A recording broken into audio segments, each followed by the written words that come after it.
So today I want to talk to you about marriage equality and why it matters today. First off, I want to start by letting everyone imagine a situation in which a loved one, so let's say a family member or close friend, was in love with someone, they wanted to get married, and then they realize that they can't. So imagine that someone that you're very close with is in devastation because they are no longer allowed to be with the person that they love for the rest of their lives. For many couples, this is a reality.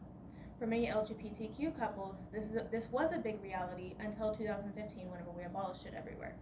I wanted to highlight this to bring you back to a time whenever we couldn't. So,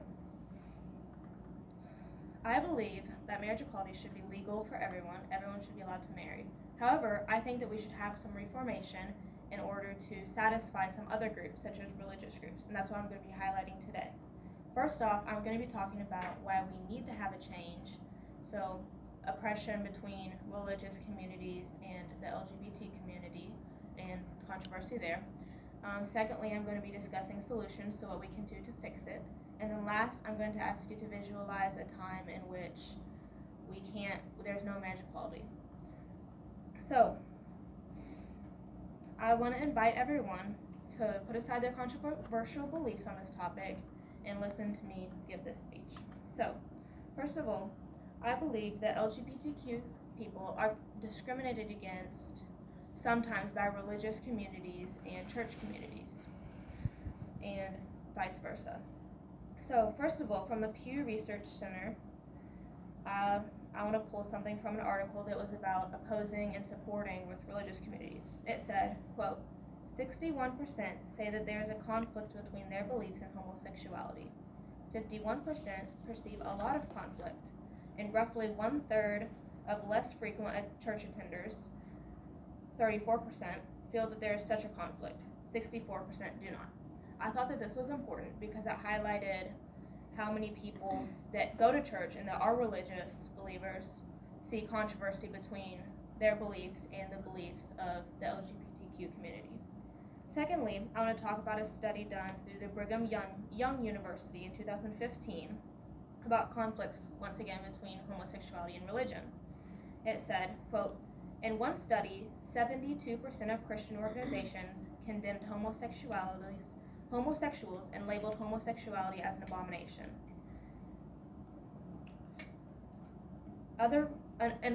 In another study, they found that some parents refused to acknowledge the reality of their child's homosexual feelings, but threatened to withhold financial aid or other care regardless.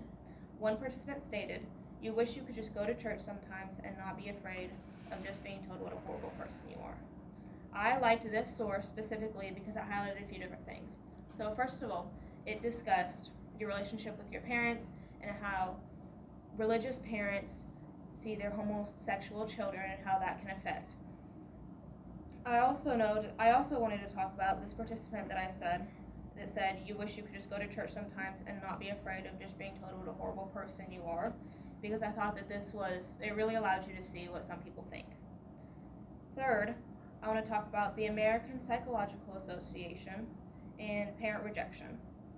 Quote, it was found that LGBT adults who reported high rates of parental rejection in their teens were 8.4 times more likely to report having attempted suicide, 5.9 times more likely to report high levels of depression, 3.4 times more likely to use drugs, and 3.4 times more likely to have unprotected sex than LGBTQ peers who reported no or low levels of family rejection.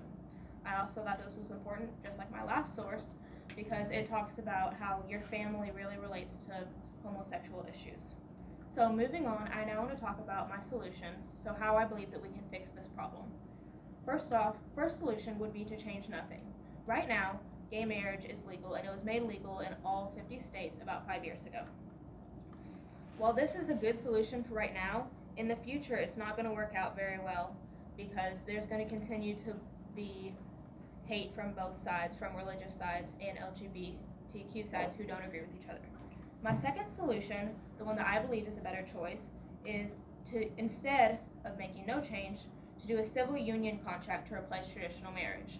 So this would be, instead of making marriage religious, so instead of going to church and getting married, first off, you would first sign a civil contract, same as you would whenever you get divorced. And then, if you choose to, you can go to a church and make this religious.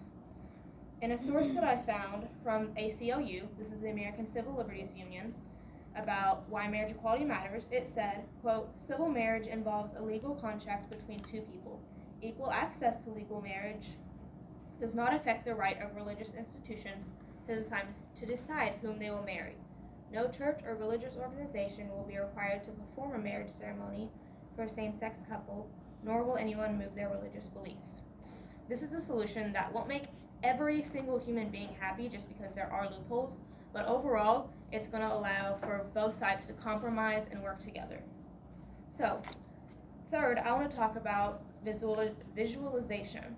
I want to talk about a negative point of view, so what's going to happen if we do not make any change.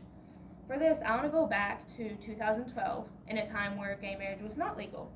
It's this cake story that many people are familiar with.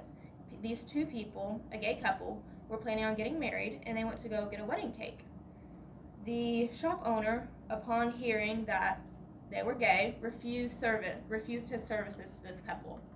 The mother of one of the people in this couple said, "I was stunned and humiliated for Charlie and Dave.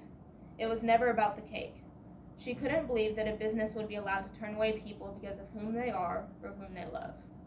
I like this because it also offered another insight into the parents' world. It didn't just talk about how this couple was humiliated, it talked about how someone else, someone who's not gay, saw this.